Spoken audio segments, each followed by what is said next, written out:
Good afternoon, Elizabeth. Would you like to do a mic check? Yes, thank you. Good afternoon, Elizabeth Pianka. Great, sounds wonderful. Thank you.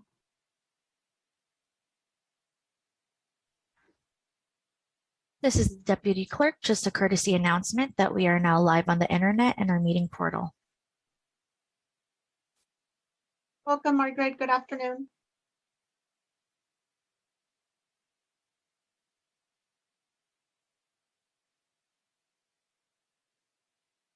Margaret, would you like to do a mic check?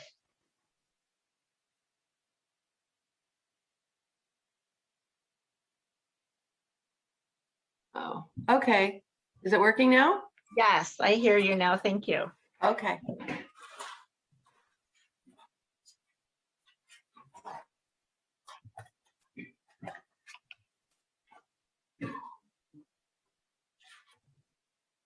I'm going to go ahead and mute your microphone, and you can unmute yourself when you need to speak.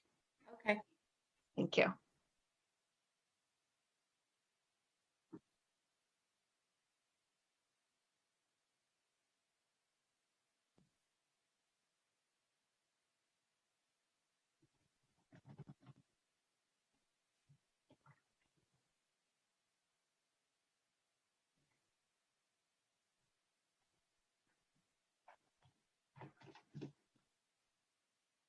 Good afternoon, Harry. Welcome.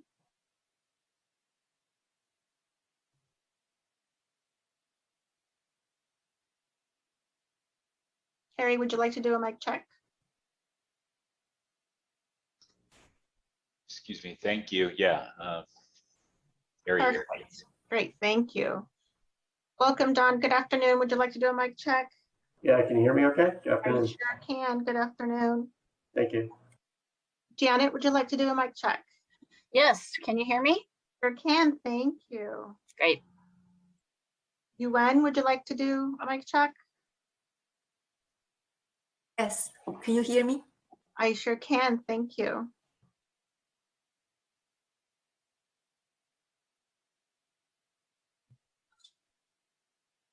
Robert, would you like to do a mic check?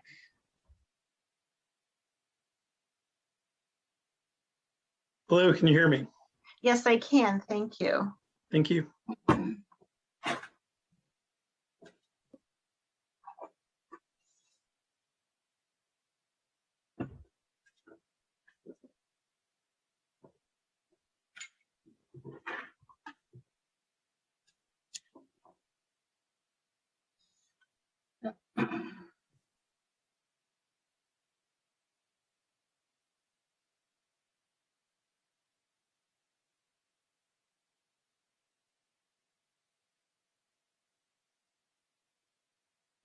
Supervisor Simidian, welcome. Would you like to do a mic check? Hi, this is County Supervisor Simidian. I hope I'm coming through loud and clear. Yes, you are. Thank you. Welcome. Thank you. And I apologize to you and the chair. I may have to step away very briefly to just get to the security door here at the county government building, or the court building here in the North County. So thank you. Otherwise, I am good to go. Bill Mendoza will be your custody. Good Recording in afternoon. progress. Oh, is my picture on there somewhere? Yes, there you are. There we are. Hello there. All right, everybody. Supervisor Simidian. Hello, sir. Good afternoon, sir. All right. What do we got? We must have close to it because I know I raced in here. 12:59, right on.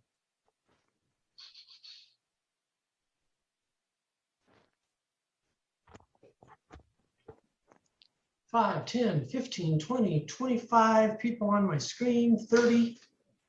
This is a popular meeting, Supervisor Simidian. All right. Did we hit it?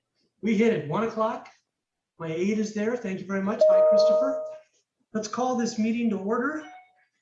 And roll call, please. Good afternoon, Vice Chairperson Simidian. Here.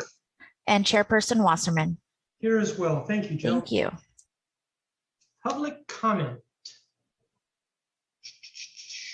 Participants.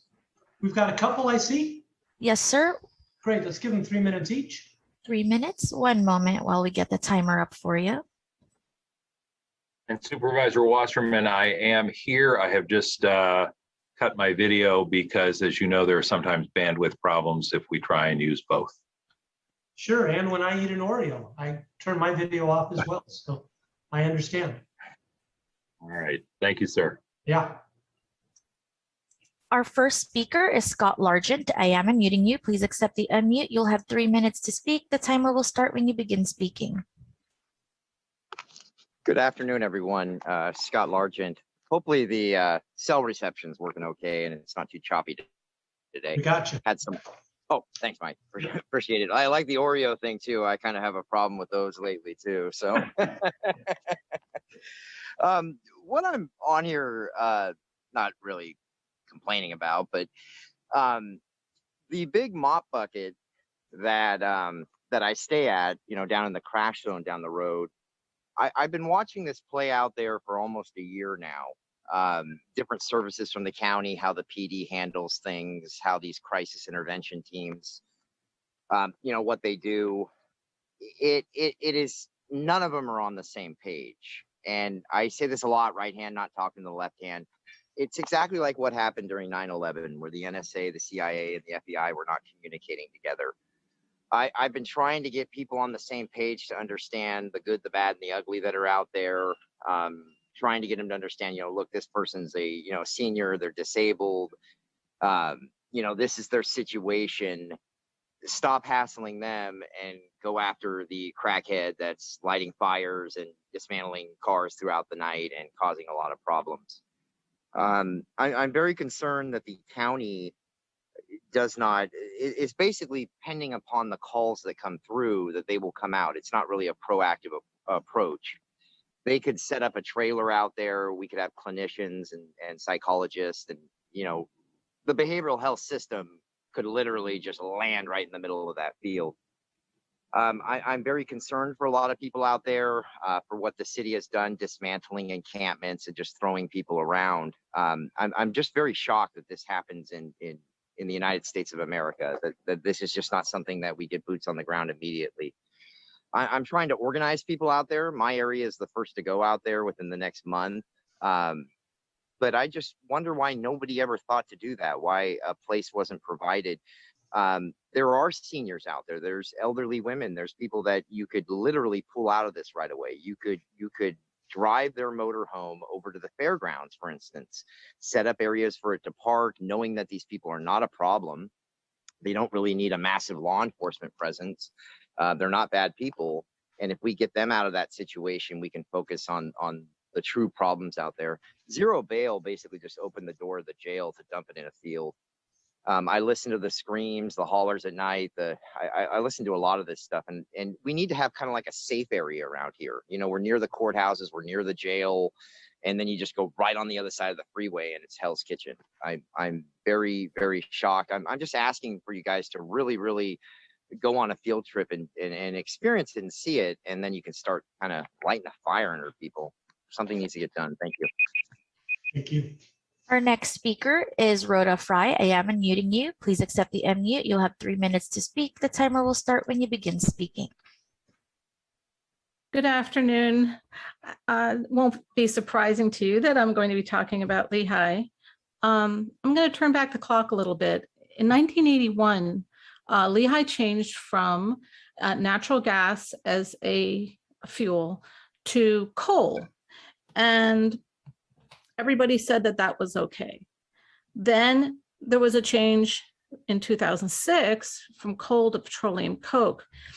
And we never really saw any studies from BACMed, except for that they just said it's okay, no trouble found. Furthermore, BACMed evidently never did a health risk assessment when there was an aggregate plant up there. And when they were doing the health risk assessment for the cement plant, they also assumed that all of the dust from blasting from the quarry remained inside the quarry. So they just didn't look at it. It was just a statement of basis. And that was completely wrong because the dust was coming out. And I worked for several years going up to San Francisco and got nowhere with BACMed on that one. Now there are 2 new businesses at Lehigh, and I'm concerned that they are causing a public nuisance and a health and safety hazard. First, Lehigh is now importing a cement product from elsewhere by truck. This is a new use, and we were not notified. The public has not been notified about that. That's kind of worrisome. The second is there's a new rock plant up there. Now, this new rock plant, instead of producing a washed aggregate, produces an unwashed aggregate, which would be dustier than a washed aggregate. So BACMed has been working with Lehigh for, upwards of a couple of years to get this permitted. It's disappointing to me to see this not come in front of the county. I wound up wondering how that permitting happened. And so I got a huge amount of documentation. I've actually sent you 2 documents that I've written up along with this 566 pages that I got from BACMed. And there's a lot of worrisome stuff in there. One of them is, look, whenever lawyers get involved, that's something to worry about, right? So we've got the lawyers at BACMed writing to the engineers, telling them what to do. And in one case, there's a quote from one of the lawyers. I just spoke with Brian about the offsets issue, and he agrees with the general approach we landed on yesterday. We can make the case that this calls for recalculating, but not too stridently. We can hear them out and agree to get back to them and probably let it go for all the reasons we discussed yesterday. Talk to you soon. Thank you. Our next speaker is B. Beekman. I am unmuting you. Please accept the unmute. You'll have 3 minutes to speak. The timer will start when you begin speaking. All right. Thank you. Blair Beekman here at Santa Clara County Services today. Hi. Thank you. I thank you to the previous caller to offer the same consideration and care for the mining up in Cupertino. It should have the same amount of importance as the questions you're asking about the mining on Ohlone land in Morgan Hill area. Good luck how those two can be connected in care and consideration. I wanted to mention land issues about the Reed Hillview Airport area. I've been on this big kick about the idea that we have to be preparing for natural disaster ideas in the next 2 to 5 to 10 years. And I know there's a lot of concerns that they want the Reed Hillview Airport open in the time of if there is a large natural disaster event like wildfires or a large possible earthquake. Is there a way that we can be considering? I know that there's a big deal that there's loan deals you can't get out of for the next 5 or 10 years.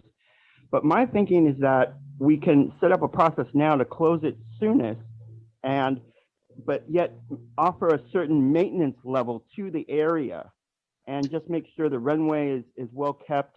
And for the next 10 years or so, while we try to figure out, the toxic issues can drain away as like we do with gas stations before they're converted to apartment buildings or whatever. And we just let the land sit and with a low level of maintenance. So if there is a natural disaster of some sort in the next 5 to 10 years, it could be prepared to be used as that sort of service. But until then, we can simply close it. And that's my hope. And it's a simple idea. I hope it's that sort of open explanations that we need to be working on at this time and that we're afraid to. I hope this can help the process of that. And I'll be mentioning this more and with this way of thinking more. It's pretty simple-minded, but yet we can't talk about it in these terms openly. I wish we could. Anyway, and with 40 seconds left, there's upcoming issues about the Stanford land issues. And it's just my real hope that you'll be considering reimagine and equity ideas for the Stanford police area. And, there's good abolition practices that can really help the reimagine and equity efforts that are tied to the land issues of this area. Good luck in how you look for, UC Davis and UCLA Irvine areas for continued understanding of how to work on the future of these issues. Thank you. That concludes our speakers, Mr. Chair. Thank you, Jill. Supervisor Submitting, with that, we move on to item number 3, which is the consent calendar. The agenda currently shows items 11 through 17 on consent. Jill, do we have any speakers about any of these items? No speakers, sir. Thank you. Supervisor Submitting, do you wish to add or pull anything from those items or have a motion? I do not. If it's appropriate, I'd be happy to offer a motion to approve the consent calendar as contained in our published agenda. Thank you, sir, and I agree with that. So Jill, that will pass to zip. We now move on to item number 4, receiving a report from the Department of Planning and Development relating to Stanford University Community Plan Update. Good afternoon, supervisors. It's Sylvia Gallegos, Deputy County Executive. The only comment I would add to the written submittal is that we did spend some considerable time addressing the concern that Supervisor Submitting had raised with respect to a 2-phase process, whereby we would complete a set of changes to the Stanford Community Plan, and then in a subsequent phase address rezoning assessment of San Juan District. So we have spent some time and we are consolidating all of that work and are accelerating the San Juan piece such that it won't be completed in 2023, but rather 2022. With that, I am and Jacqueline Anshano, the planning director, and Jeff Bradley, our consultant, are available to respond to questions. Thank you for that report. Jill, do we have any speakers on item number 4? No speakers, sir. Thank you very much. Supervisor Submitting, any questions or comments? I do. Let me just begin by saying thank you to staff for being so responsive to the issues that I raised last May. I appreciate that. I feel like the concerns that were raised then are either have been or are being addressed. I am looking forward to the November report. That's sort of part of our never-ending process here. I do have some specific issues I want to walk through with your forbearance, Mr. Chairman, and I'll say, I guess the first issue that comes to notice that there is some data that simply is not being provided by the university, and the plan then is to ask some of these questions in the grad student survey to fill in the gaps, and in some cases, I gather, to confirm the data. I just want to check in with staff and ask if you feel there is a path to obtain all of the data that we really need, and you know, are not confident we can get from the university itself. So are we, you know, I think at this point we've had enough time of back and forth to sort of say, well, okay, there's just some information we're not going to get from the university. Are we confident we have another path to acquire that information? I guess that's my question. So thank you for the question. Excuse me? I said Sylvia or Jacqueline, if you could answer the question. Oh, thank you, sir. Didn't mean to jump in. Thank you for the question, Supervisor Submitting. As you know, we've been engaged in extensive discussions both with Stanford University, but also Stanford students.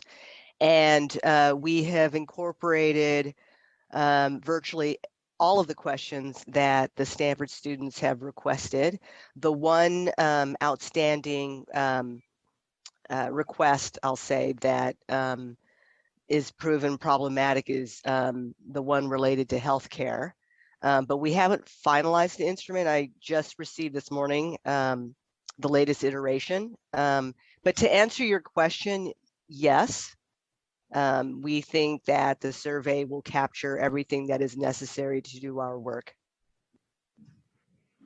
Got it. And as I say, I think at this point, from my standpoint, rather than express any further concern about what is not being made available to us, I think we need to focus our efforts on, all right, what's our alternative approach to access the information we need and make sure that we don't come up with a study that someone then faults for not having information, even if they weren't inclined to give us the information that we had asked for. So thank you for that. I wanted to confirm what I see about the child care study. There had been a proposal in some quarters to hold off on that until 2022, and I gather that is not the case. We're not putting it off. That is correct, that we are planning on early October. As you know, or may not know, the students arrive in late September. And thank you, because I gather, again, you're going to work with the grad students in order to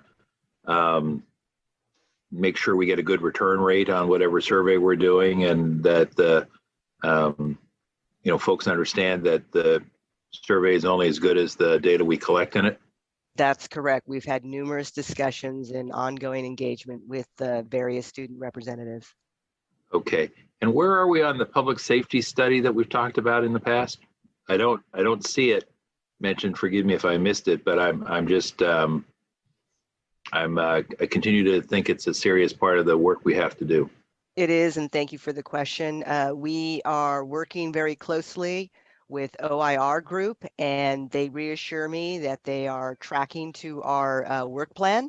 And so at this point, there isn't any concerns that should be raised at this point. All right.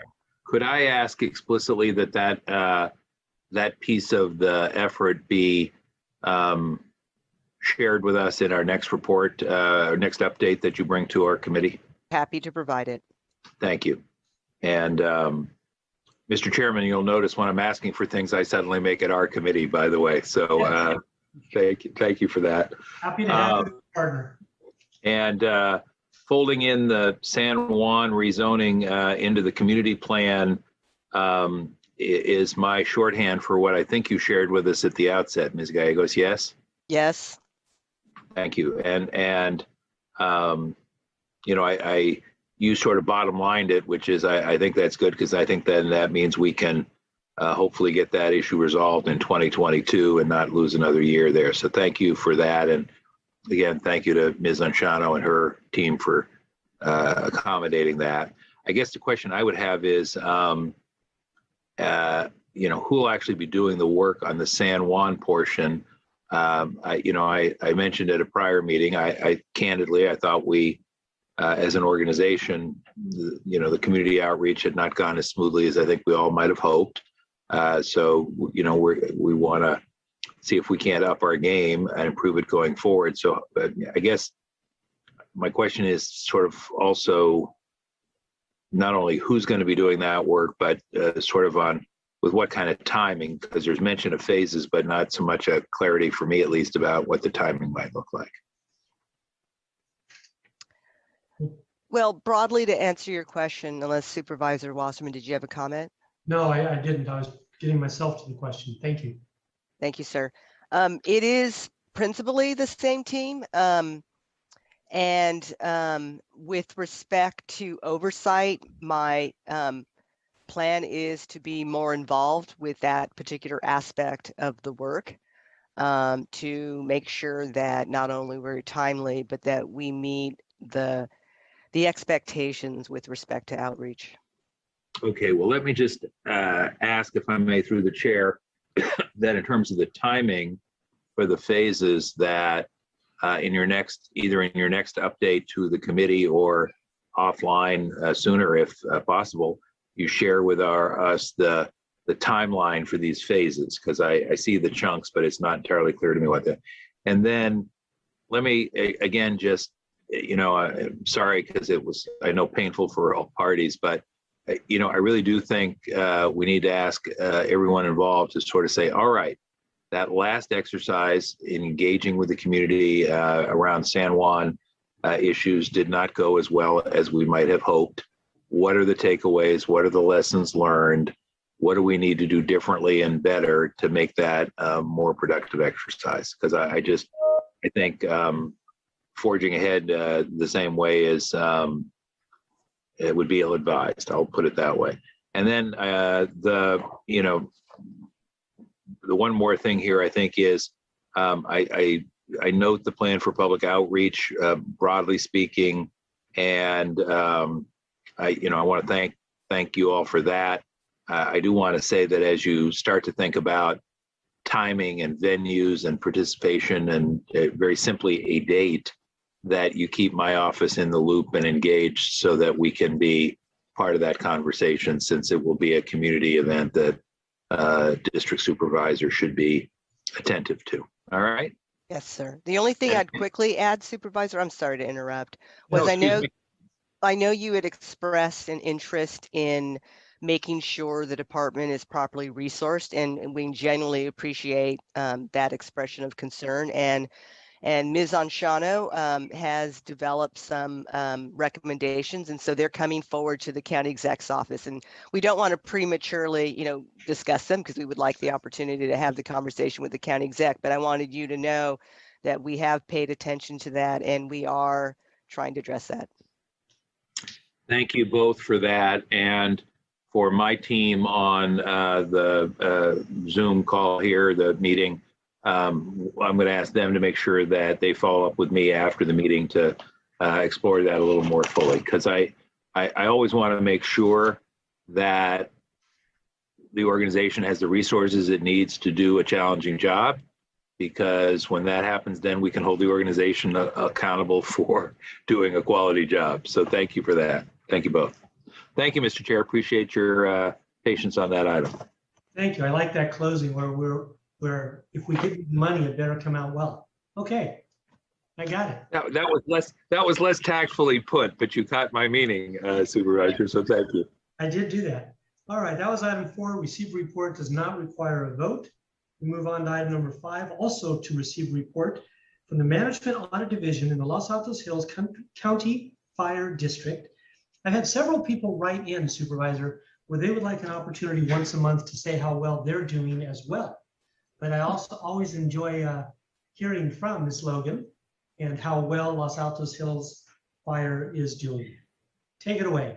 You will recall, Mr. Chairman, that this is an exercise that we go through because we were required by a vote of the board to do it. Yeah. I think the only questions I would have today before we let Ms. Logan and her team weigh in are just, I think, a brief update on what's happened with Station 8, as well as the work with the Mid-Peninsula Regional Open Space District. And those are the 2 areas where I have just some interest in making sure we chronicle what's been happening. Thank you. Thank you, Ms. Logan. Yes, thank you so much. Well, I would like to mention that Monday, August 16th, is the 1-year mark of the start of the CZU Lightning Complex fire and the companion CSU and LNU fires. So preparing a defense to combat future fires, the fire districts, Santa Clara County Fire Department and City of Palo Alto, partnership at Fire Station 8 assures us that we now have regional protections in place. And Acting Fire Chief Glass and I presented a report to the City Council of Los Altos to discuss these regional benefits and the operations at Fire Station 8. And thank you, by the way, Supervisor Simitian, for joining us at the City Council presentation. The report to the Los Altos City Council is in the District Hewlett report packet. And additionally, the fire district has implemented a series of projects under its integrated hazardous fuel reduction program that are aligned with recommendation 2.1 of the management audit report. An evacuation route is being now constructed along Moody and El Monte roads in Los Altos Hills in partnership with Santa Clara County Fire Safe Council. That project involves 119 residential properties. This evacuation route follows the district's construction for road hardening and evacuation on Page Mill Road, and that was in 2 phases, phase 1 and 2. District is now engaged with Mid-Peninsula Open Space District to develop a proposal for a strategic continuous fuel break along its common boundaries.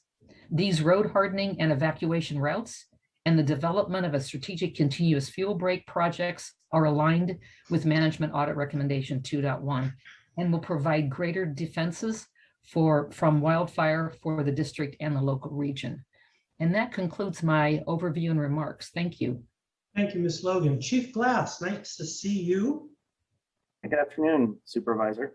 Good afternoon. Anything you wish to add to the report we just received? I would just like to echo General Manager Logan's sentiments that we're continuing to enjoy the partnership with Los Altos Hills County Fire District and the City of Palo Alto, and that the engine that is staffed at Station 8 is meeting the goal of responding to that open sphere that we had identified in the earlier meetings. Thank you. I appreciate that. Jill, I don't recall if I asked for public speakers on number 4. You did, sir. And Thank there you. was none, but we do have one for item 5, sir. Thank you. 2 minutes, please, for the speaker. Thank you. We'll get the timer up. Our first speaker is B. Beekman. I am unmuting you. Please accept the unmute. You'll have 2 minutes to speak. The timer will start when you begin speaking. Hi, this is Blair Beekman. Thank you for this item. Like I said in my previous public comment, I've been going through a lot the past year, 6 months to a year, about the ideas of how do we prepare for ourselves as the Bay Area and local Santa Clara County for upcoming natural disasters? Do we prepare? I mean, it's been my personal feeling that I've been feeling that through some information of learning that it's possible we can have an earthquake by 2023. And that's close, that's near. And that we have to be prepared for such a thing to happen. And I think we should make the efforts to speak openly about it and do that preparedness work openly. I think it would bring better practices. I think we'd be less confused with each other about how to talk about issues. But then I realized as time has gone on that this earthquake of 2023 may actually not be happening.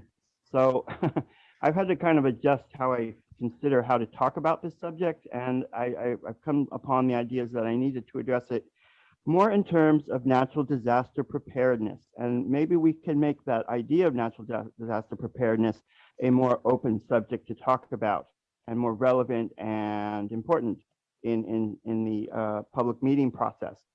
And from that way, make it a less confusing subject to discuss issues of road maintenance, these fire break issues. Because I mean, it's not just earthquake, it's wildfires and sea level rise. Those are the big three that I think we have to really consider for ourselves. We can talk about our better practices with that, and it can be very open, candid dialogue, I feel. And I hope we can do that. And thank you for your patience in how I'm trying to work this out and make it an open subject matter so we don't have to be confused with each other and how we talk about it. Thank you. That concludes our speakers, Mr. Chair. Thank you. And Supervisor Simidian, I believe Ms. Logan, General Manager Logan, addressed your questions. Did you have any further to add? No, my questions have been addressed. Thank you to everyone. And to your point, Mr. Chairman, when things are going well, say thank you and move on. So I'll just say thank you to everyone who's been part of these 2 efforts that I highlighted today. Chief Glass, thanks. Manager Logan, thanks. I think I saw Commissioner Tyson on the screen here somewhere. So thanks to the commissioners as well. And yes, I know, Mr. Chairman, you look forward to next month's report as much as I do. I do, and I'm thinking we just do 1 report each month for each city in your district, saying how well they're doing. I think that would be excellent. All kidding aside, this was direction from the board, as you properly noted, and General Manager Logan, Chief Glass, Commissioner Tyson, you have all done an exceptional job meeting all the requirements, all the deadlines, and I'm so excited about the partnership, the increase in protection, everything else that your collaboration has accomplished. So excellent job there. And Chief Glass, you might want to watch out on your job. I think General Manager Logan might be qualified. All right. She's definitely earning her stripes, sir. Exactly. All right. Thank you all very much. That concludes item number 5. We move on to item number 6, receive report from the Department of Planning and Development relating to the community outreach regarding the climate change overlay zone in the unincorporated portions of Coyote Valley. And I imagine Sylvia and Jacqueline again. I see Michael Meehan in there. All right, Michael, you giving the report? Jacqueline? Vanera? Who's talking? Somebody. Hi, I was talking. I'm sorry. Jacqueline Anshano, Director of Planning and Development. Yes, Michael Meehan will present on this item. So Michael Meehan is our senior planner who oversees our agriculture and our program relative to Coyote Valley. So Michael, please. Great, thank you. Go ahead, Michael. All right. Can you see my screen okay? We can, looks great. All right. Good afternoon, Chair Wasserman, Vice Chair Simidian. As introduced by Director Anshano, my name is Michael Meehan, Senior Planner with the department. And today I'll be sharing a short presentation on outreach for the Coyote Valley Overlay Zone. So starting with background, staff is reporting back today following a referral from the board on December 15th of last year, requesting options relating to a climate change overlay zone and a possible moratorium on new development in unincorporated Coyote Valley. On February 9th of this year, the board directed staff to proceed with the overlay zone at an expedited rate for completion by or before the city of San Jose takes action on their general plan affecting Coyote Valley, to report back with more detailed options for overlay requirements and incentives, and to continue monitoring development activity in the valley. And on June 8th of this year, staff brought overlay options back to the board and were directed to proceed with next steps on the proposed approach, with an emphasis on community outreach, reporting back to the board through Hewlett, which brings us here today. So first, an overview of outreach on this referral item. The department noticed over 500 interested parties and 24 organizations by email, consisting primarily of farmers, ranchers, wineries, business and property owners in Coyote Valley, public agencies, and environmental NGOs. Meeting notices were posted on the county website, the Facebook account, and through Nextdoor and WeChat platforms. 2 virtual meetings were held, one for the general public on July 26th of this year with 34 participants, and another specifically for stakeholders in the ag community on July 27th with 40 participants. Some in-person meetings were held by request, in addition to an in-person opportunity for Q&A at the county facility in San Martin, with Chinese translation available. Handout materials were also translated and are being made available online. We do have a project-specific website with relevant background materials, handouts, and recordings of our virtual meetings. And finally, once draft amendments have been prepared for review, the department intends to mail paper notices to all landowners in Coyote Valley, targeting early September. So through these outreach efforts, feedback gravitated toward 3 primary topic areas that we'll summarize here for you. Agricultural uses, impacts to existing property owners, and ecological protections. Concern was raised by a number of community members on the subject of current and future farming activities in Coyote Valley and the viability of certain crops or properties. One important takeaway for staff was that the overlay zone should aim to support the viability and development of new agricultural operations, the continuation or expansion of existing ones, and to every extent feasible, avoid policies that impose additional challenges on such operations. On the topic of how these changes might impact existing landowners and uses in Coyote Valley, we heard a lot of feedback. One key takeaway for staff here was acknowledging that there's a diversity of properties and landowner interests in Coyote Valley, and that a diversity of voluntary financial incentives could be made available to those property owners to try and meet those diverse needs. Excuse me, Michael, and the barking in the background, excuse me. On the last comment you just made about financial incentives, did you say that was financial incentives from the county? I didn't specifically say from the county, but that was, okay. I think I said that because we have a diversity of landowners and uses in Coyote Valley, that staff was took away the point that a diversity of voluntary financial incentives would be useful. Since we've been long talking about the overlay consisting of carrots and sticks, restrictions and incentives, my assumption is that it would be coming from the county. Got it, thank you. If I could clarify, Chair Wasserman, good afternoon, Neera Sandhir, Principal Planner. So the incentives approach that had been presented to the board had included a menu of options, which included things like the Williamson Act, as well as the Super Williamson Act program, which is the farmland security zone. The open space easements are one option. We do have funding available from the state for ag conservation easement programs. So at this point, we don't have a clear developed path on what that incentives program would look like, but it would be a menu of options funded from different sources that we would present to the board as this project develops in the next For clarification. Thank you, Mayor. Sure.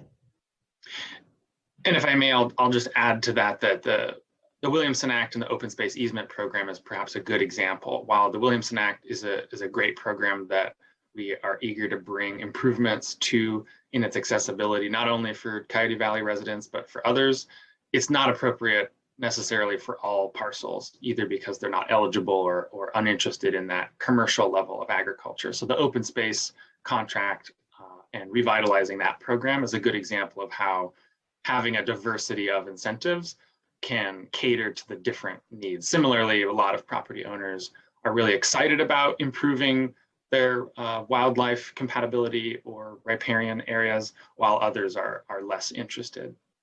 So a diversity of tools to meet those different interests. Understood. So in the third category here on the subject of ecological protection, many comments were brought up regarding climate resilience and in particular the threatened habitat and movement of wildlife.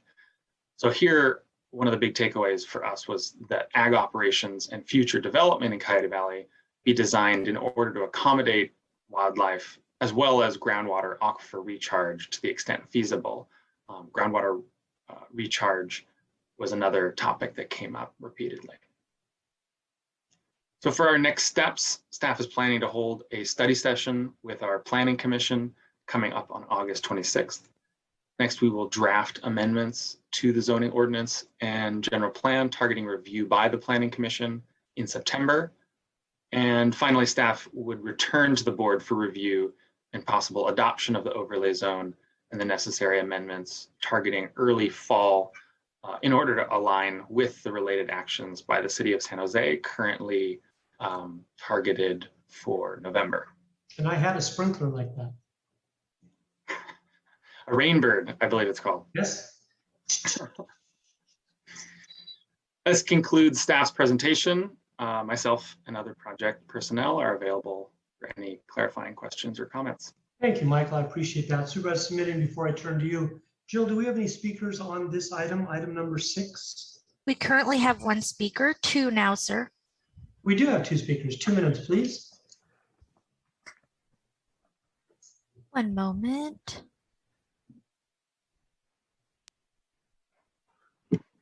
Our first speaker is Urvish Kumar. I am unmuting you. Please accept the unmute. You'll have 2 minutes to speak. The timer will start when you begin speaking. Thank you very much. I wanted to thank the Board of Supervisors, President, and as well as the Board of Supervisor Commission for the opportunity and as well as the consideration to have a comment for the agenda item number 6.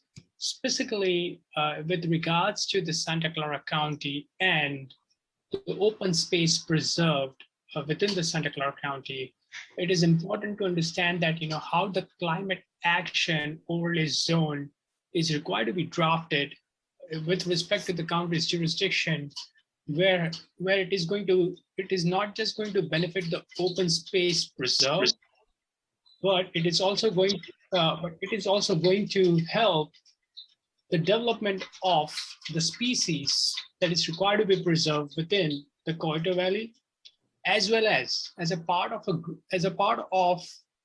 the overlay zone. There is a wildlife habitat.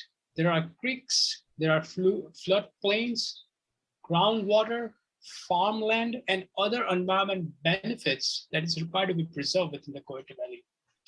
It brings invaluable ecological and climate resilience benefits within the county of Santa Clara. And as a part of a sustainability development goals, it is very important to preserve the open space to maintain the climate action change as a part of a sustainable development goals as well.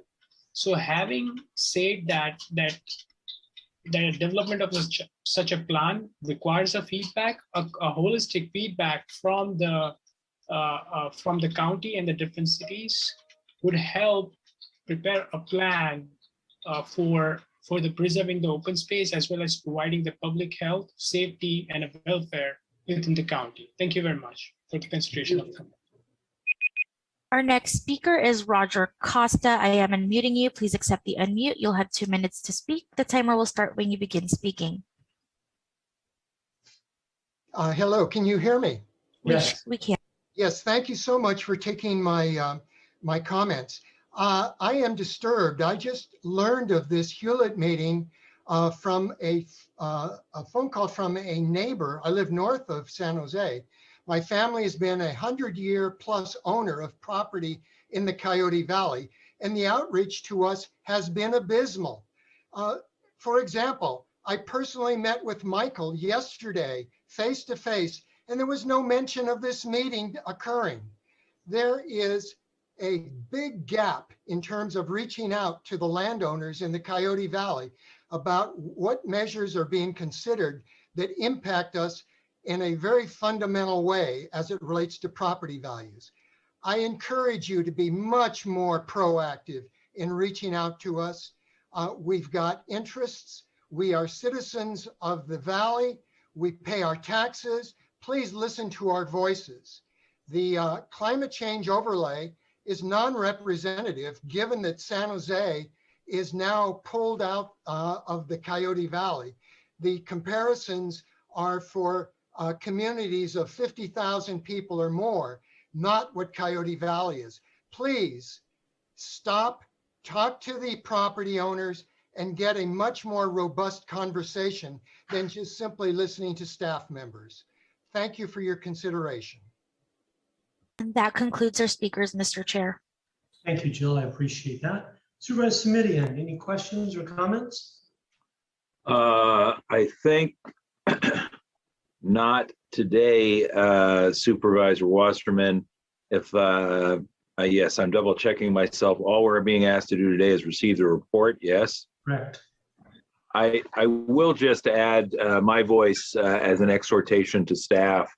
I think outreach is going to be important on this one, and I think everybody knows that intellectually, but I do think we're going to have to redouble our efforts on public outreach. This is a series of decisions that are significant in their consequences for the community writ large, including the property owners. And so I'll just add my voice as one that says, whatever we need to do to up our game on community outreach to all parties, all interested parties and stakeholders, I hope we will do it. Thank you, Mr. Chair. Thank you. And I had a couple, 3 bullet points to share on this. So first of all, thanking staff for conducting the outreach that they did. But as any politician knows, there's always more people that can be reached. There's more ways to do that. I think getting feedback from people, getting databases from people, whatever associations that may exist, whatever we need to do to get to the people, to give them the opportunity to be involved and also to keep them informed. When it comes to development in our rural areas, including Coyote Valley, I'm in favor of a balanced approach to new building that preserves the open space and encourages farming where possible. I hope that staff will continue to look for ways to streamline appropriate development that fits that balance. And I know it's a precarious one. I know it's a tough one. I think the area in which we're getting involved now is important. And Michael, as you know, and Manera, as you know, any land use type decisions that we allow and grant, odds are they're going to be around for a long, long time. So, measure twice, cut once, and I appreciate your involvement and look forward to more input from the public and getting to a place that allows for reasonable growth and preservation. Thank you very much for that one. That was number 6. We'll consider it received. We move on to number 7, which is to receive a report from Parks and Recreation Department relating to the Sona Lake Americans with Disability Act vote access. And I see the smiling face of Mr. Don Rocha there. Welcome, Mr. Director. What do you have to say about Vasona's boat access? Supervisors, I'm glad we're here today to bring you up to speed on where we are. You have my report. Just in addition to the report, the things I'd like to highlight is that the department is moving towards securing the permits and working with our partners, the operating partner primarily of Los Gatos, to coordinate what, once we secure the permits, of what that operation and construction schedule will look like. Currently, the permits and the regulations of the water agencies are in conflict with the operation. They would prefer that the work be done during April to October, and of course that's the peak use of Vasona. So currently we're working with the operators and with the regulatory agencies to try to work out a optimal time to do construction, and I'll be happy to answer any questions that you might have. Thank you. Jill, any speakers on this item number 7? No speakers on queue, sir. All right, thank you. And because it's in my district supervisor committee, I'm going to jump ahead of you for a moment and just say to Mr. Roach, I've got 16 months left, and I would love to cut the ribbon on that handicap access to Vasona waters. Supervisor Smitty. I'm good, sir. Thank you. I'm ready to receive the report if you are. I certainly am. Thank you, Don, for that report. Item 7 is considered received. We move on to item number 8, which is to receive report from the Office of the County Exec and specifically the Office of Sustainability relating to the current extreme drought conditions and county actions to implement water conservation. Jasneet Sharma. Good afternoon, supervisors. We have submitted a report with the request that came from Supervisor Chavez at a previous board meeting, and the report describes the permanent actions that the county took during the last drought for both operations and unincorporated residents and businesses. And we've also laid out some of the conservation actions that we are currently exploring to further reduce our water usage. So I wanted to just make myself available if you had any questions.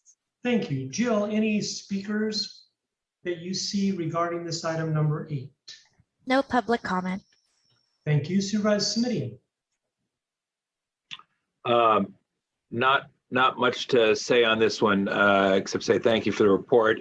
And I know staff knows this, but I want to underscore the importance of sort of staying on it. I think the history of past droughts tells us that things can go from bad to really catastrophic pretty quickly if we're not on top of it, and that we have to do what we can sooner rather than later, because denial really isn't going to get us where we want to be. So I don't want us to do anything precipitous. I don't want to engage in scare tactics, but I do want us to sort of be attentive to this because I think literally even a few weeks from time to time can be critical in making sure we're on the right path on a timely basis. Thank you, Mr. Chair. And thank you again to staff.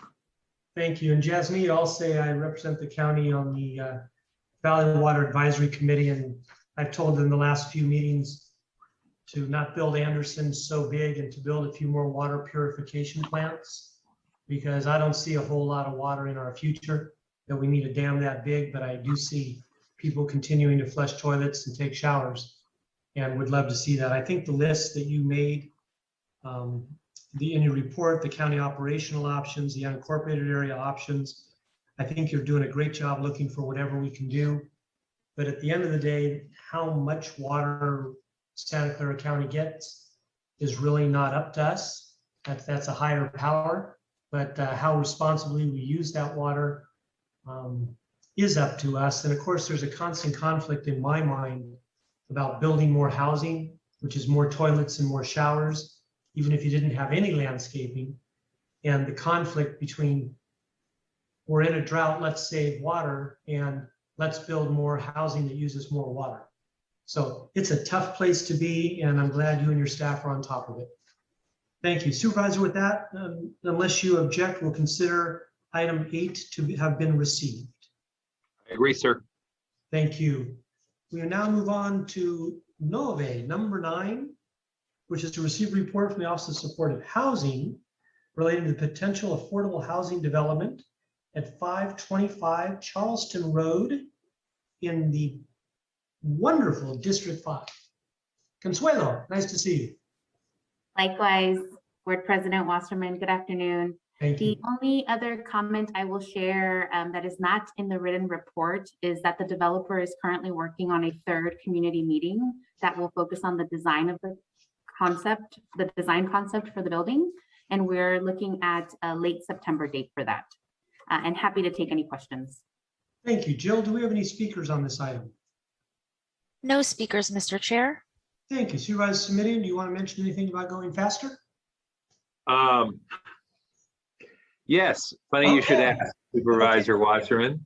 First thing I want to mention is thanks to Ms. Hernandez for every effort being made to go faster. I do think, and Mr. Chairman, I'm quite serious here. I'm going to ask you to take a look at page 3 of 4 in the staff report, which is packet page 87. Yep. Because I want to highlight a kind of a quirky set of circumstances here, which is one of the possible funding mechanisms is the tax credit process, which you see on page 3 of 4 in the grid there. And if we can use the streamlined entitlement path that's identified in scenario 1, I just want to point out that although the process is one that if we miss it, sort of only delays us by another 8 or 9 months, that in fact, because of the nature of the process, if you go down to the last date on the page under scenario 1 and scenario 2, there's actually a difference of 1 year and 8 months in the completion date here, which is not inconsequential, both in terms of construction inflation, certainty that the project is developed as expected, and also in terms of addressing pressing needs sooner rather than later. So that 1 year and 8 month differential down there is the thing that I'm targeting and why I'm hoping we'll be able to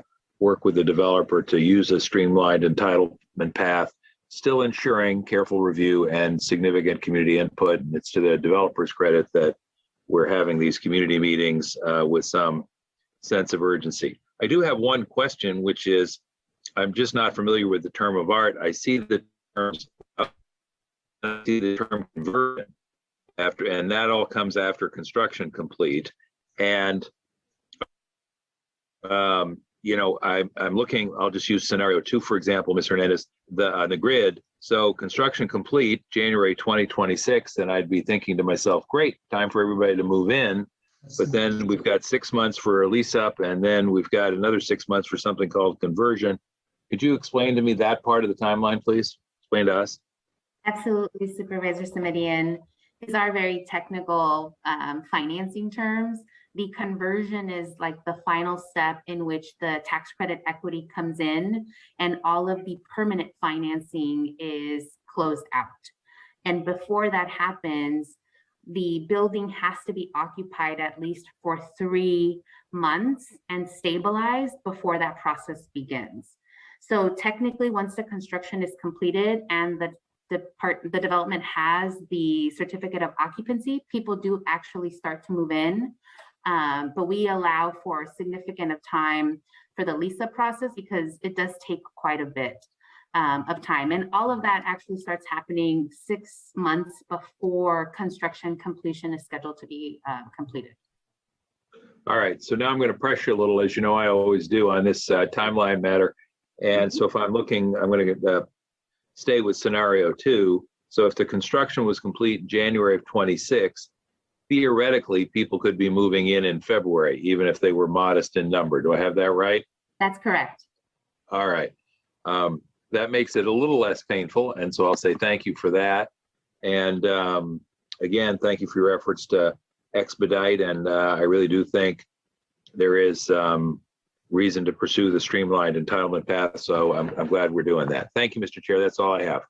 Absolutely. And Consuelo, thank you for a wonderful report and the progress you're making. And I certainly echo Supervisor Simitian's desires to get things done as soon as possible, whenever possible.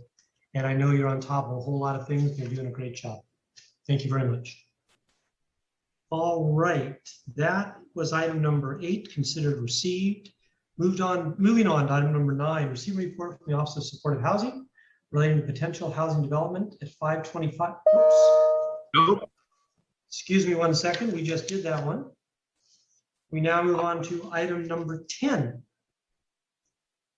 Receive a report from the Department of Planning and Development relating to proposed ordinance amending Division C1 of the Ordinance Code of the County of Santa Clara, renaming Article 3 and adding Article 8 to implement state minimum fire safe regulations, CEQA exempt pursuant, et cetera, et cetera. Jacqueline, are you leading us in this one? Actually, it will be Robert Kane, Robert. our associate planner, Robert Kane, and Lisa Mikhail, our interim planning manager, along with Lizanne Reynolds will be available, and Chief Glass and Chief Estrada are also on this, available to answer any questions on this presentation that the members might have, Hewlett members might have. Thank you, Robert, Lisa, Lizanne, Chiefs Glass, and Estrada. Who wants to kick this off? Any comments you wish to make? Otherwise, I'll look to the public and then Supervisor Committee. Sure, we can go ahead and turn it over to Robert Kane. And just for a point of clarification, Lizanne Reynolds was unable to make it, but we do have Elizabeth Pianca here representing County Council on behalf of the department. Wonderful. Welcome, Elizabeth. All right, go right ahead, please.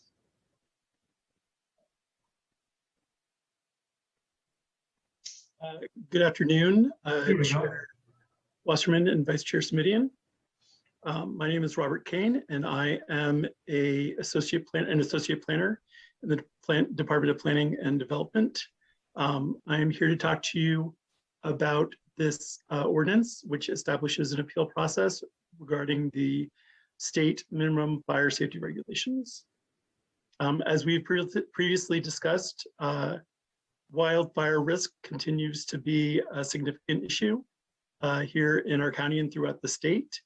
Wildfires have intensified, which has caused an increase in the strictness of the review of applications that these regulations apply to. And the state has also expanded the area to which these regulations apply. And just as a reminder, the state is broken down into, is categorized by who responds to fires, who's responsible for those fires, whether it be the federal, state, or local governments. The areas shown here in orange are part of the state responsibility area. All of those areas have, since 1991, been under these state minimum fire safety regulations. As of July 1st, the state also added any areas under local responsibility that are deemed to be very high fire hazard severity zones to also, must also comply to the state minimum fire safety regulations. So these regulations put forward that within the SRA, inspections are conducted by CAL FIRE if a applicant does not, wants to not meet those regulations, but feels that they could alternately provide safety as covered by those regulations, they can ask CAL FIRE for an exception to the regulations. If that exception is not granted, the applicant has the opportunity to appeal, and through the state legislation, state regulations, that appeal comes to the local jurisdiction. Additionally, now that the local responsibility area, some of it is also covered by the regulations, those inspections will be covered by the local jurisdiction. The local jurisdiction must also handle the exception requests and the appeals. Currently, we have within County Fire a process for looking at alternative materials or methods requests, but not specifically called out a process for these state regulations. And we do not have a specific process for the appeals in either situation. This ordinance hopes to address those issues. To summarize the provisions of the ordinance, it clarifies first that the Fire Marshal's office is responsible for the initial inspections and compliance with the state minimum fire regulations in the local responsibility area, very high fire hazard severity zones. It establishes that the Fire Marshal's office will also handle the exception requests in those areas. finally creates a process to appeal exception determinations in both areas. For projects within the SRA, an appeal will be heard by Fire Marshal Office staff in consultation with the Director of Roads and Airport and the building official. For projects within the LRA, appeals will be heard by the Fire Marshal. All of the appeals include a public hearing, and the decisions are final in the proposed ordinance. Just to go over a brief view of the timeline, an applicant, no matter where their project is in the unincorporated county, will submit their application to the Department of Planning and Development, who will route it to the appropriate fire entity for review. After they receive notification, if they're deemed not to conform with the regulations, they will have 30 days after notice to request an exception. That exception is then considered either by CAL FIRE or by County Fire, depending on their location. And once they're informed of the determination of that request, they will have 30 days to appeal that determination to the county. And the Department of Planning and Development will be the intake point for the initial application, for the exception requests in the local area, and for appeals in either area. So to summarize, wildfires are likely to continue to be an area of high concern as the risks increase. And the state will continue to try to reduce those risks as something that the county is supportive of. The state minimum fire regulations applied to the state responsibility area, and starting at July 1st of this year, expanded into the local responsibility area in very high fire hazard severity zones. Currently, we do not have a designated process to handle exception requests or appeals, and the ordinance would create the necessary processes to implement the state regulations. We ask that you receive the report, and going forward, we will continue to work collectively to reduce wildfire risks. We are continuing to engage the Board of Forestry on their updates to these regulations, for which a new draft is expected this fall. We will continue to coordinate with other counties on this effort as well. We will initiate any board authorized advocacy efforts.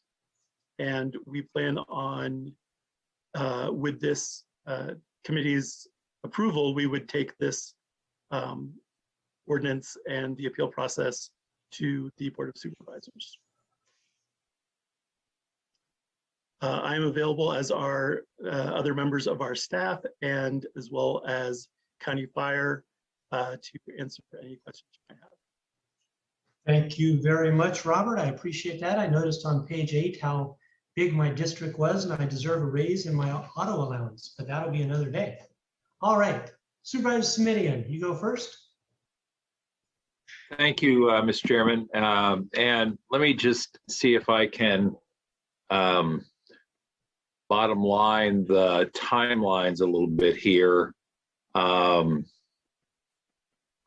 If the item moves out of committee today, goes to the Board of Supervisors, I believe that because it's an ordinance, it requires a couple of readings, yes? Yes. Yes. And then I believe because it's an ordinance, it takes 30 days before it takes effect, yes? Yes. So did I miss it? And if I did, I apologize.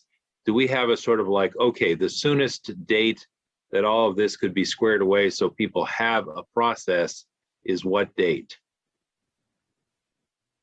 I can assist. This is Lisa McKyle, interim planning manager for the department. With a first reading, if it goes to the board, well, it's slated to go to the board on the next meeting, August 17th. A second reading would occur the second meeting, August 30th.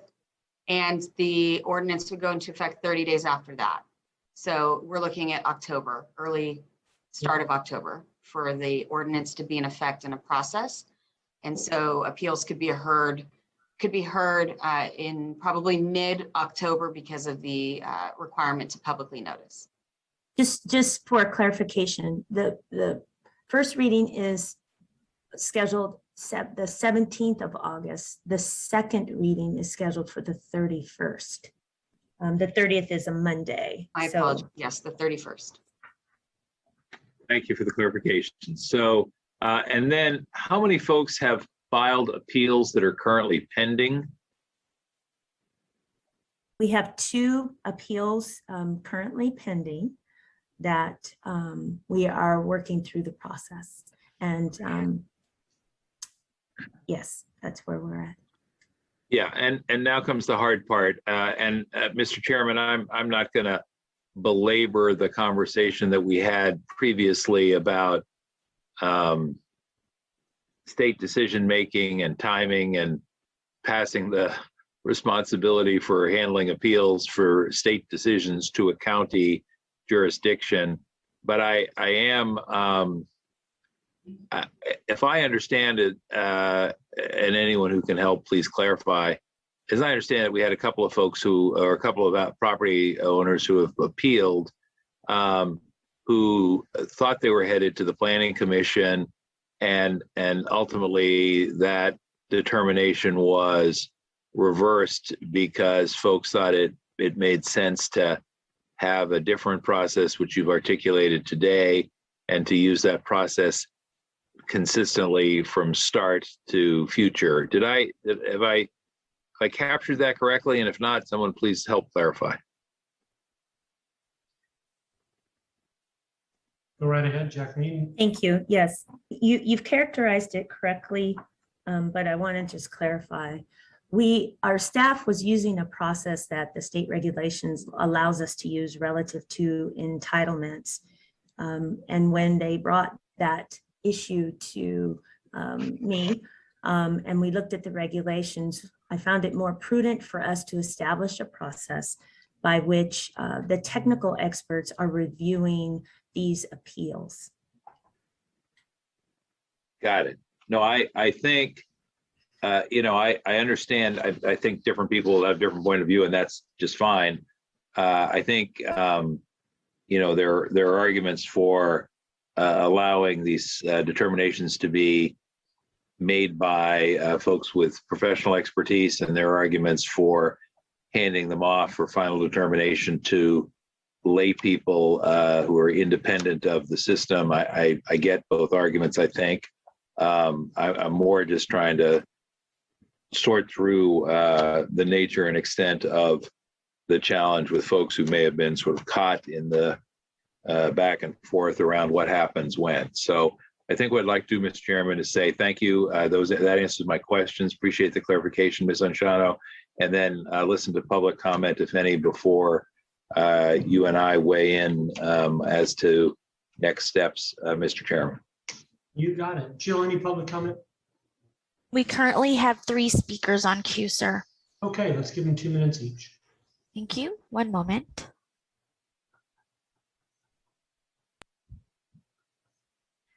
Our first speaker is Irvish. I am unmuting you. Please accept the unmute. You'll have 2 minutes to speak. The timer will start when you begin speaking.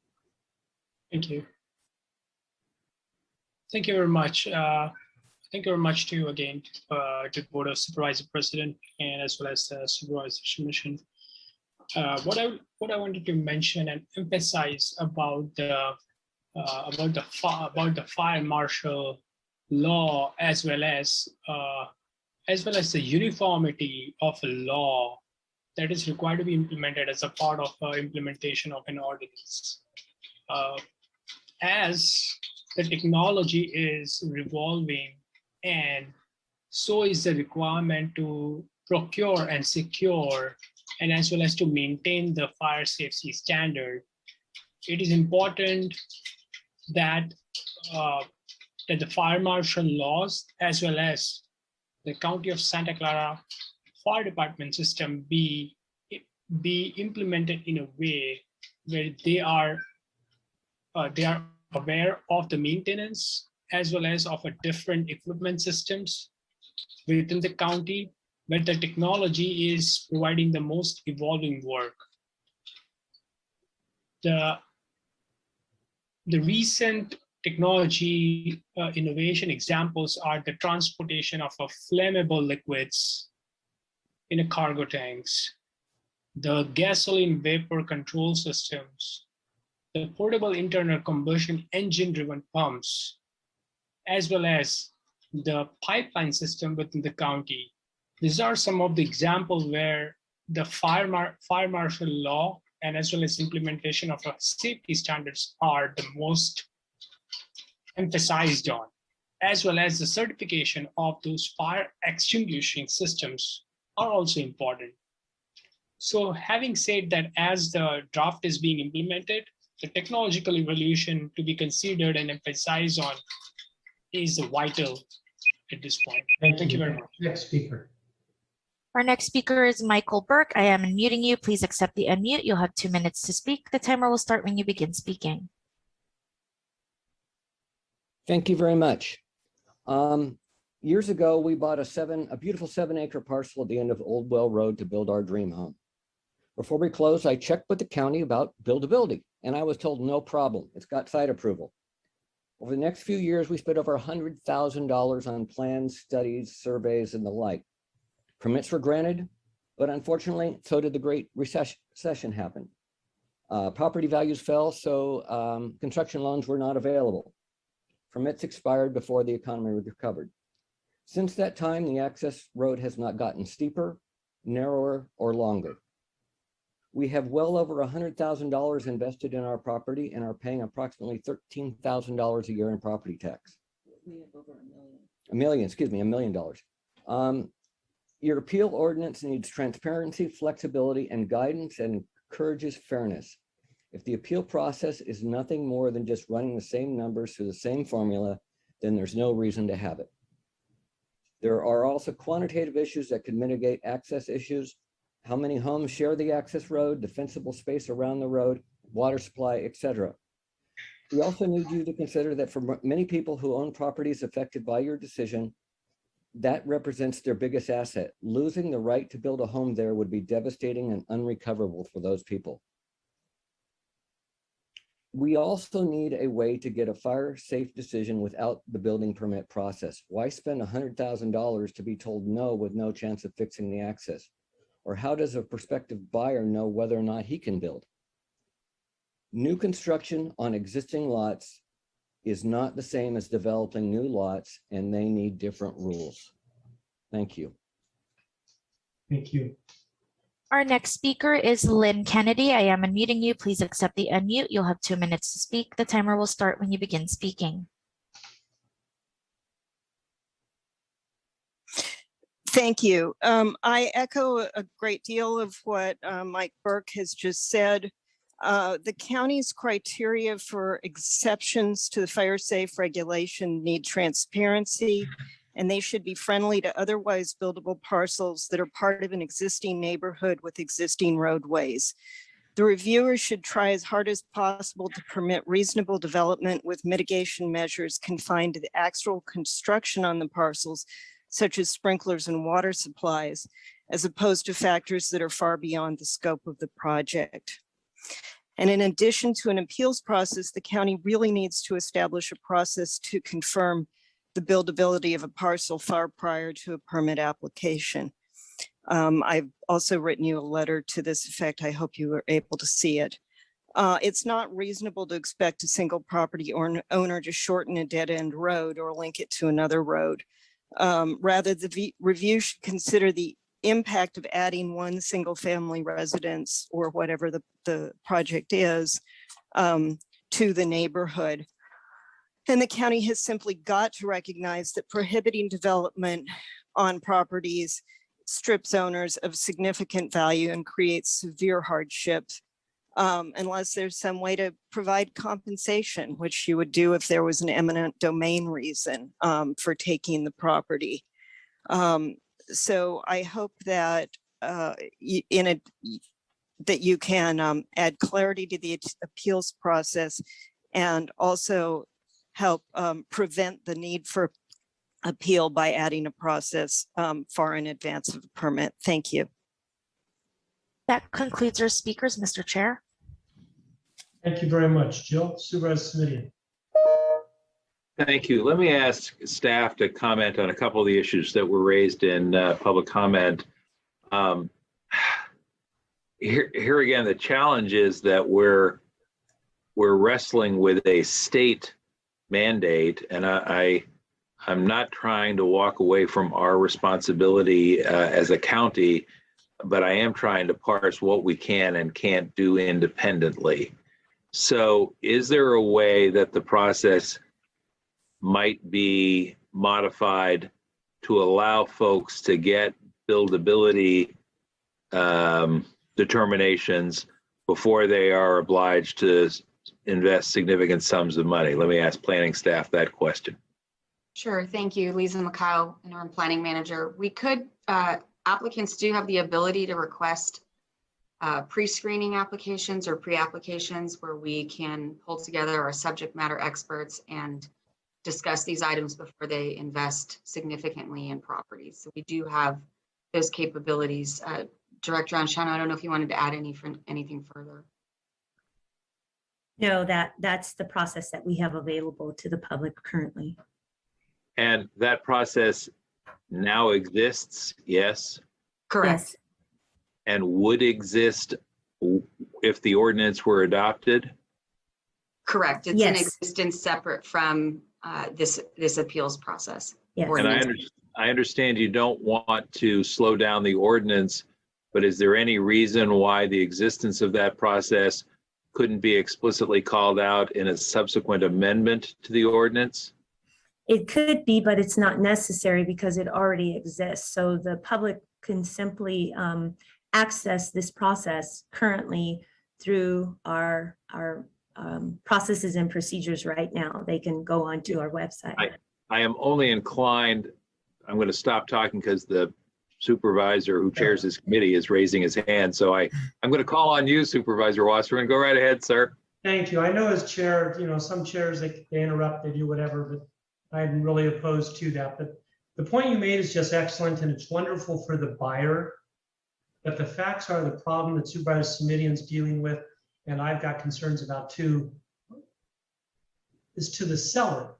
Because if the buyer comes in and goes through Lisa and Jacqueline, your process, and you tell them the restrictions, they're going to walk away or cut their offer in half. What we're talking about is a process that reduces the value of real estate to whoever owns it at the time. And if a proposed buyer, such as Supervisor Simitian is talking about, says, okay, here's my offer, but it's contingent on what I hear from the county. Then they come to the county and they hear about a road and the process, et cetera. They're going to back out or drop their offer on the property based on the cost for a road and retaining walls. So Supervisor Simitian, I think your question was spot on and extremely beneficial, what we already have in place to the buyer. But it is very detrimental, although it's totally transparent, to the seller, what we're doing. And that's the concern I have. And my reason for asking the question, excuse me, I didn't mean to interrupt you, Mr. Chairman. My reason for asking the question was that while I understand that as a matter of fact and law, Ms. Anshano's point stands, which is the process exists, if it's not actually in the ordinance that deals with these issues, I'm not sure how transparent that is for folks who go to the ordinance, and some of whom will have wise counsel and the consultants who are familiar with the range of possibilities. But I think it would be helpful perhaps to have this, even if it's duplicative, spelled out in black and white in the ordinance. If we adopt the ordinance, and again, I don't want to delay the ordinance because the ordinance is necessary to help people with timely appeals. But if we could have a trailer ordinance amendment that essentially just replicated what's already on the books, I think the goal that at least two of the speakers articulated is a worthy one, which is let's try and give people the clearest path towards complete understanding before they expend significant sums of money. And Supervisor, I'm going to echo agreement with you so that Jacqueline hears that from both of us. I think Jacqueline will also confirm that pre-applications and pre-screenings, and this should be in there too with your amendment, do not guarantee outcomes. Okay, and they're both nodding their head yes. So I think having it in there so that a person very transparent, I think your point is excellent and I concur with you. And I think it should also say in there, although you're entitled to getting a pre-screening, please know an approval and pre-screening doesn't mean we'll approve you next month.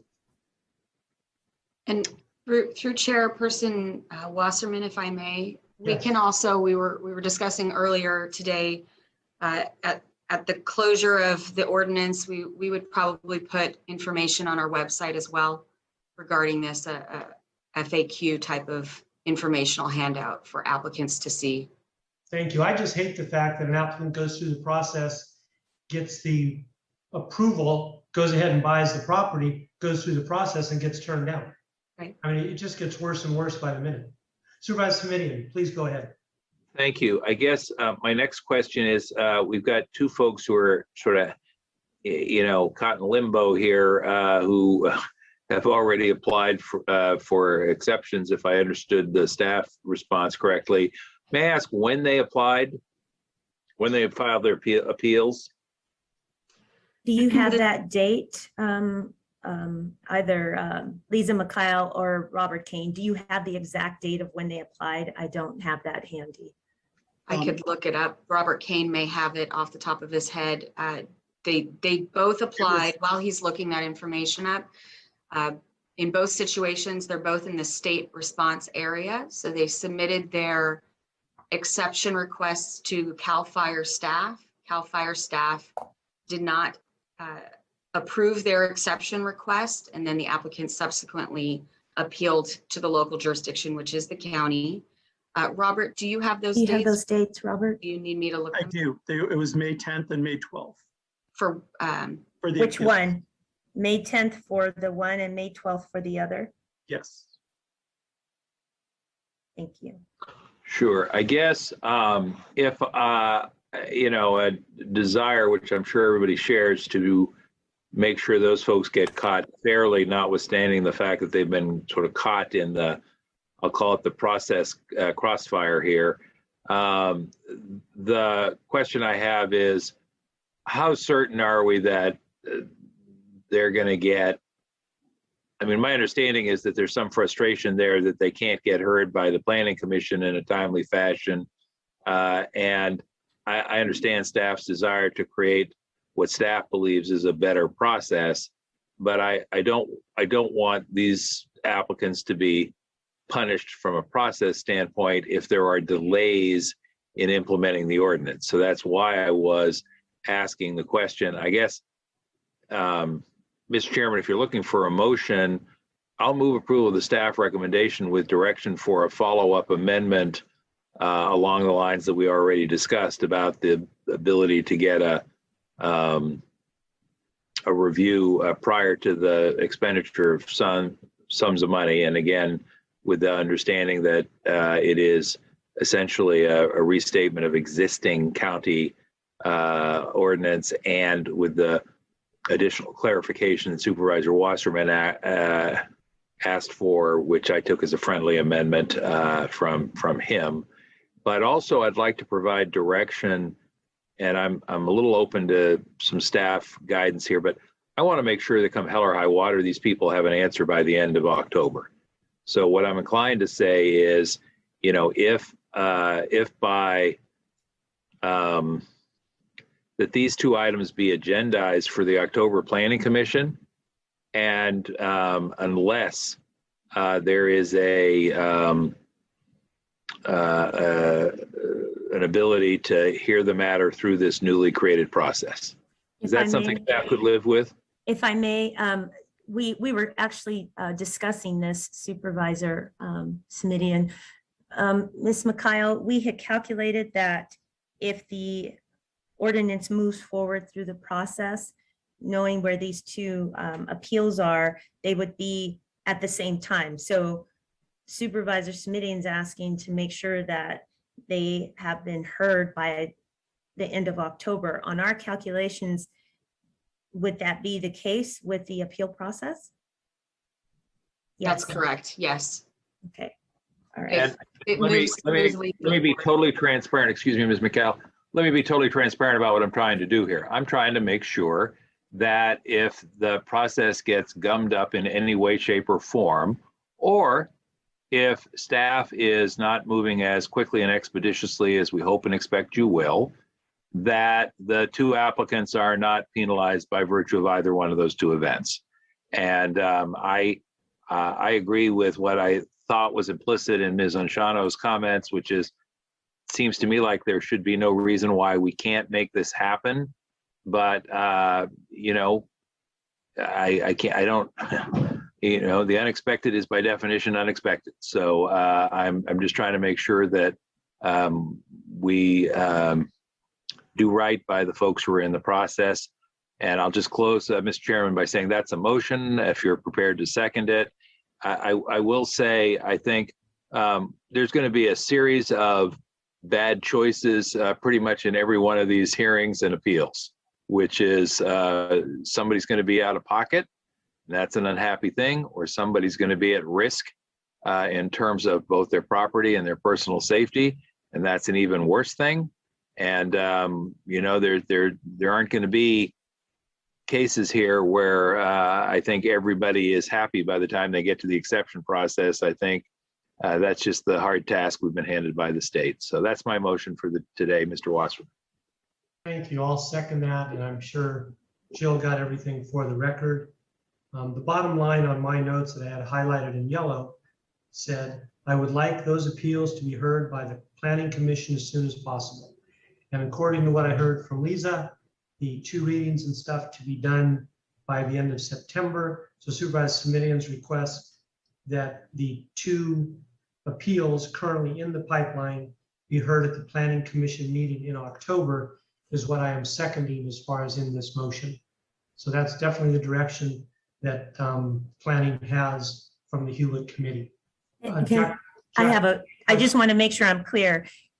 Is that if the appeal process is not in effect, right? If we don't hear these projects in the appeal process, then we hear them by the Planning Commission in October, right? I believe, and Supervisor Simitian, please correct me if I'm wrong. What I'm asking for is no later than the Planning Commission meeting in October, whatever that may be. Supervisor Simitian? Yes, and here's, and you know, I may be ill-advised in using this tool, Mr. Chairman, but I think the best path, and this is what my motion is as it stands, is to say, please agendize these for the meeting in October, the Planning Commission meeting. And they will be heard at the Planning Commission meeting in October, unless they have been heard at the staff process that is described. Yep. So Okay. I know you all think that staff process is going to be up and running and happening, but I don't want to suddenly discover that it didn't happen and then somebody says, oh, we can't get on the October Planning Commission agenda because the Brown Act is precluding us from putting a new item on there, or it's just too late. So the solution, in my view, is put it on the agenda, but be very clear with the folks involved. That is the last possible date that you'll be heard. We're hoping to have you heard through our new staff process sooner than that. And I think if the staff is really determined not to have it heard at the Planning Commission, that gives them a little gentle incentive to make the new system stand up and function sooner rather than later. And you got a yes from Jacqueline. Thank you. Okay. Yes, there you go. No, we have a standing joke, and I'll take yes for an answer.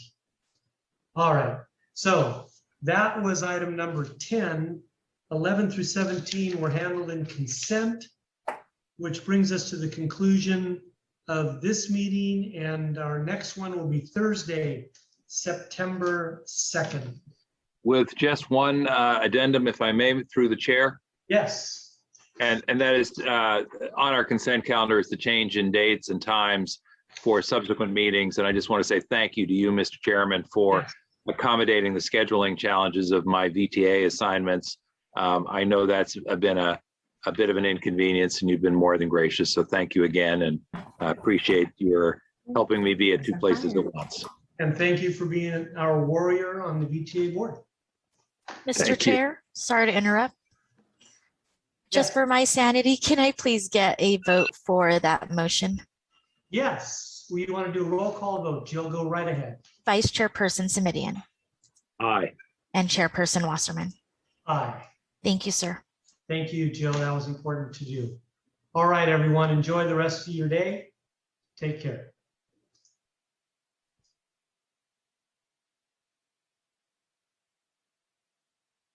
Thank you. The meeting has officially adjourned. Recording stopped.